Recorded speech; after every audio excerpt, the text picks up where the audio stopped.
Se você já se sentiu cansado, desmotivado ou com problemas de atenção e memória, com toda certeza você já deve ter procurado na internet formas naturais de melhorar a sua produtividade e se deparou com algum post de doutor famoso recomendando algum suplemento nootrópico. Mas você já se perguntou se esses suplementos realmente funcionam? Bem, existe uma ampla gama de suplementos vendidos comumente nas farmácias e em vários outros locais que prometem melhorar bastante a memória, a atenção, o foco e produtividade das pessoas. Mas como seria muito difícil fazer um vídeo falando sobre todos os tipos de suplementos que existem no mercado, eu resolvi separar 3 principais ingredientes desses suplementos para poder analisar quais são as evidências científicas a respeito deles. Um dos principais componentes encontrados nesses suplementos é o íon magnésio. O magnésio é um mineral essencial que desempenha um papel crucial em uma variedade de funções celulares e metabólicas no corpo. No sistema nervoso, ele atua na regulação do potencial de ação e transmissão sináptica, principalmente por estar envolvido na regulação da atividade de receptores de glutamato. O magnésio é encontrado em uma variedade de alimentos, como vegetais, bananas, peixes e até mesmo na água. E uma dieta equilibrada geralmente fornece todo o magnésio que o corpo precisa. Mas de onde então vem a ideia de que suplementar magnésio pode melhorar a atenção ou a memória? Um dos estudos que mais contribuiu para isso é o estudo publicado pela Ina Slutsky, uma pesquisadora da Universidade de Tel Aviv, que avaliou como a suplementação com magnésio altera o processo de aprendizado, memória de trabalho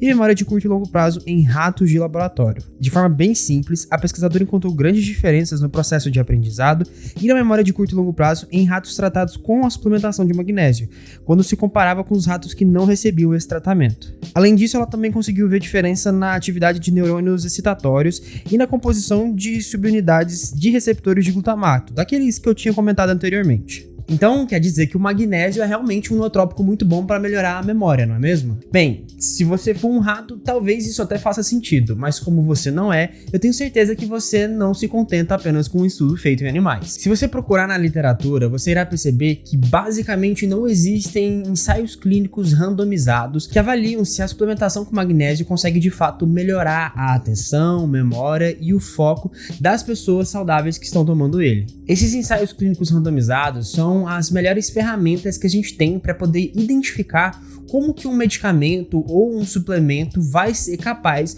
de alterar algum desfecho clínico observável. Entre outras palavras, é através do ensaio clínico randomizado que a gente consegue de fato saber qual que é o efeito real da suplementação, tirando ali o efeito placebo que a gente geralmente tem simplesmente por estar recebendo alguma intervenção em saúde. Como a gente não tem dados científicos avaliando essa pergunta, o máximo que eu posso te dizer é que a gente não sabe se magnésio de fato é bom para a memória e consegue melhorar a capacidade cognitiva de pessoas saudáveis que tomam ele. Outro composto muito presente nesses suplementos para melhoria de memória é a fosfatidilcerina. A fosfatidilcerina é um fosfolipídio de membrana particularmente muito presente nas membranas dos neurônios, sendo responsável por cerca de 14% de todos os fosfolipídios encontrados no cérebro. Relembrando que rapidamente de biologia celular, a membrana de todas as células é formada pela bicamada lipídica.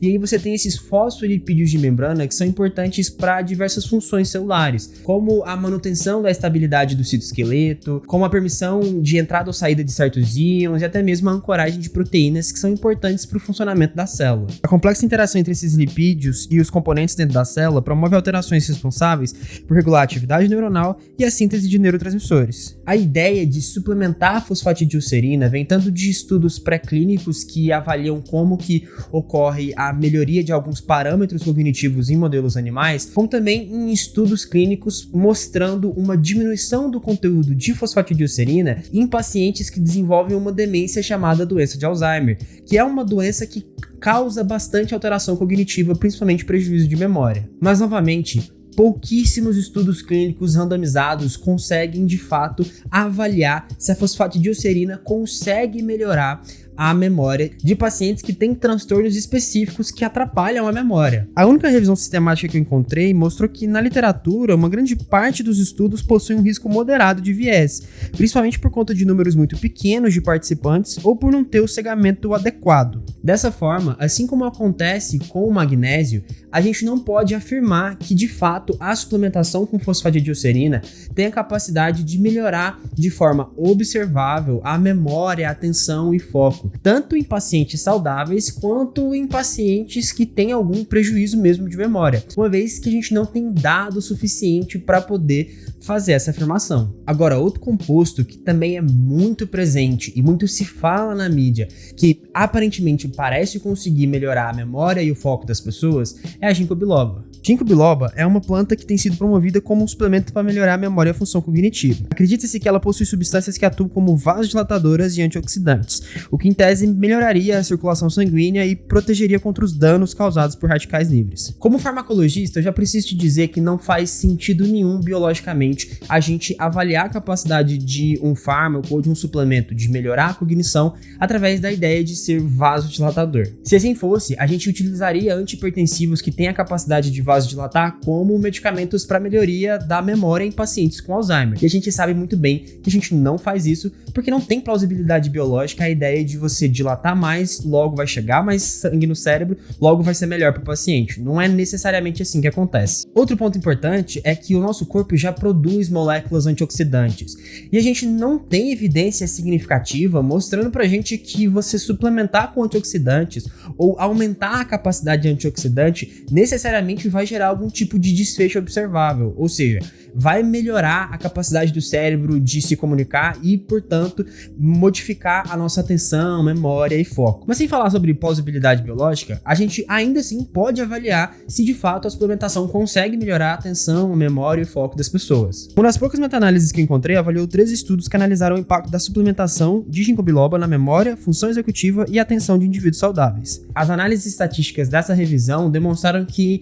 não é possível observar uma melhora significativa no grupo tratado com ginkgo biloba nesses 3 parâmetros cognitivos que são relacionados com foco, atenção e memória. Ou seja, até o presente momento, a gente não consegue dizer que a suplementação com ginkgo biloba tenha de fato algum efeito real sobre a atenção, memória e foco de pessoas saudáveis que estejam tentando ingerir ela para dar uma turbinada na memória, ou até mesmo em pacientes que têm algum prejuízo de memória e querem tentar resgatar essa memória que está sendo perdida. Sim, eu sei que parece bastante frustrante, mas seria muito mais fácil se eu tivesse aqui prometendo soluções rápidas e fáceis para problemas tão complexos como alterações de memória, foco e prejuízos cognitivos. Sério, eu estaria ganhando muito dinheiro se eu estivesse aqui falando para vocês o que a grande maioria das pessoas fala aqui na internet, de que tal suplemento é bom, aquele suplemento ali vai melhorar sua memória ou coisa do tipo, porque eu estaria ganhando dinheiro em cima disso. Mas eu prefiro estar do lado da ciência. E na ciência, a gente trabalha muito mais com dúvidas do que com certezas,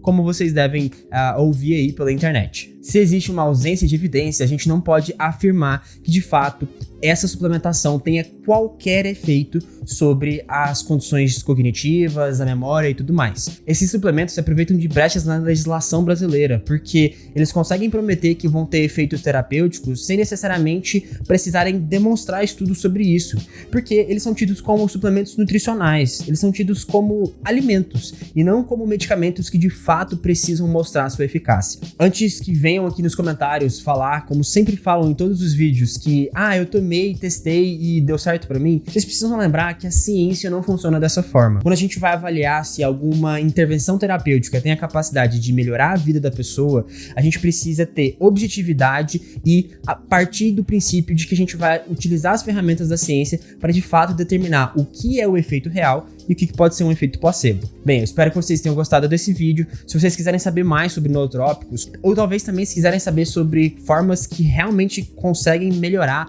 a memória, a cognição, deixe aqui nos comentários e não se esqueça de se inscrever caso não seja inscrito. Muito obrigado pela atenção e até mais!